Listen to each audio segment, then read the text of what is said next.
জীবনের প্রথমবার এত বড় বিয়ে বাড়িতে, তাও আবার বিনা নিমন্ত্রণে এসেছি। প্রথমে তো খুব লজ্জা লজ্জা লাগছিল, তারপরে আবার ব্লগ করছি। তো প্রথমেই বলছি, এই বিয়ে বাড়িতে ডেকোরেশনের বাজেট নাকি 10 লাখ টাকা। কি এমন আছে এই বিয়ে বাড়িতে? চলো তোমাদেরকে ঘুরে ঘুরে দেখাই আর আমিও দেখি। দেখো রাস্তাটা কত সুন্দর করে সাজিয়েছে, চারপাশ দিয়ে কত সুন্দর লাইটিং, একটু পরে পরে গেটগুলা কত সুন্দর ফুল দিয়ে সাজিয়েছে, কত সুন্দর একটা মুহূর্ত। আর বাড়ির প্রথমেই দেখো আমাদের মা, জয় মা কালী মা।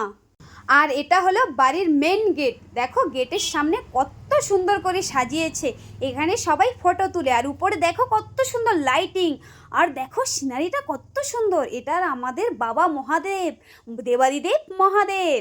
আর এখানে তোমাদের দাদাভাইয়ের সঙ্গে কয়েকটা ভিডিও করে নিলাম।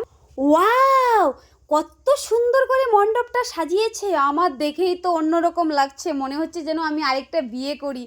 আমি যদি আগে না বিয়ে করতাম, তাহলে এখন এরকম ধুমধাম করে বিয়ে করতাম।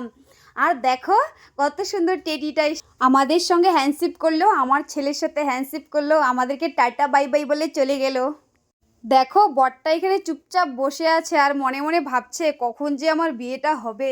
তোমরা তো কুঞ্জটা দেখেই নিলে, কিন্তু এখন আমার খুব খিদে পেয়েছে। চলো খাবার জায়গায় যাওয়া যাক। এটা হলো খাবার জায়গা। এখানে তো খুব ভিড়, দেখি চান্স পাওয়া যায় কি না। দেখো প্রথমেই হলো এদিকে কফি আমার এত একটা ভালো লাগে না। আর এদিকে ফুচকা, তারপরে হচ্ছে ঘুগনি আছে, পকোড়া আছে, জিলাপি আছে। দেখি কোনটা ভালো লাগে খাবো। দেখো আমি ঘুগনি খাওয়া শুরু করে দিয়েছি, আর এদিকে আমার ছেলে টানাটানি করছে। তারপরে বাদ দিয়ে আমার ছেলেকে দিয়ে দিলাম, তারপরে ফুচকা টুচকা খেয়ে নিলাম। খেয়ে এখন বাইরে যাচ্ছি, খাওয়া দাওয়া হয়ে গেছে, পেটটা তো ভরে গেছে, এখন একটু ডান্স করব। ওহো, এখানে ডিজে, আর ডিজের কাছে আসলেই কেন আমার শরীরটা কাঁপাকাঁপি করে। এমনি শরীরে নাচ এসে যায়, একটু শরীরটাকে কাঁপাকাঁপি করিয়ে নিলাম। ভোজপুরি গানের ডান্স করছিলাম, পুরো ফাটিয়ে ডান্স করছি। ডান্সটা তো তোমাদেরকে শোনানো যাবে না, শুনলেই তো আমি কপিরাইট খাবো, তার জন্য শোনালাম না। দেখো একটু ধুমধারাকা কীরকম করে নাচছি। ওহো, ওয়ে লা লা লা লা, হে ও কি ডান্স বলো তো, কীরকম হয়েছে আমার ডান্সটা? একটু বলো, একটু ভালো করে নাচছি। তারপরে আমার নাচ দেখে এদিকে ট্যাডিটা এসে উপস্থিত, ট্যাডিটার সঙ্গে একটু নাচলাম, নেচে টেচে ভাবলাম চলে যাই, এখন ভাত খেতে লাগবে, তো চলে আসলাম। বলতে বলতে এদিকে আমি খাওয়া শুরু করে দিলাম। দেখো এদিকে সবার খাওয়া শেষ, শুধু আমরা দুজন খাচ্ছি, ছেলে আর আমি। আমার ছেলের খেতে অনেক লেট হচ্ছিল, তার জন্য আমি বসে আছি আর হালকা হালকা খাচ্ছি। তারপরে তো খাওয়া দাওয়া শেষ করলাম।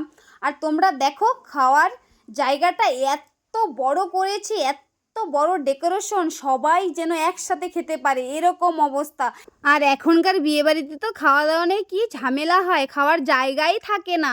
আর দেখো এখানে কত সুন্দর পরিবেশ, যে যখন আসছে আর খাচ্ছে। তো রাত তো এখন অনেক হয়েছে, এখন বাড়ি যেতে হবে। বাড়ি যাওয়ার আগে এদিকে দেখো বাইরে থেকে প্যান্ডেলটা এত সুন্দর দেখাচ্ছে। এদিকে গাড়ি পার্কিং করেছে, তোমাদেরকে তো প্রথমেই বললাম এত বড় বিয়ে বাড়িতে আমি বিনা নিমন্ত্রণে জীবনের ফার্স্ট আসলাম। তো এই পর্যন্তই। তোমাদের ব্লগটি কীরকম লাগলো কমেন্টে জানিও। তোমরা ভালো থেকো, সুস্থ থেকো, টাটা বাই বাই।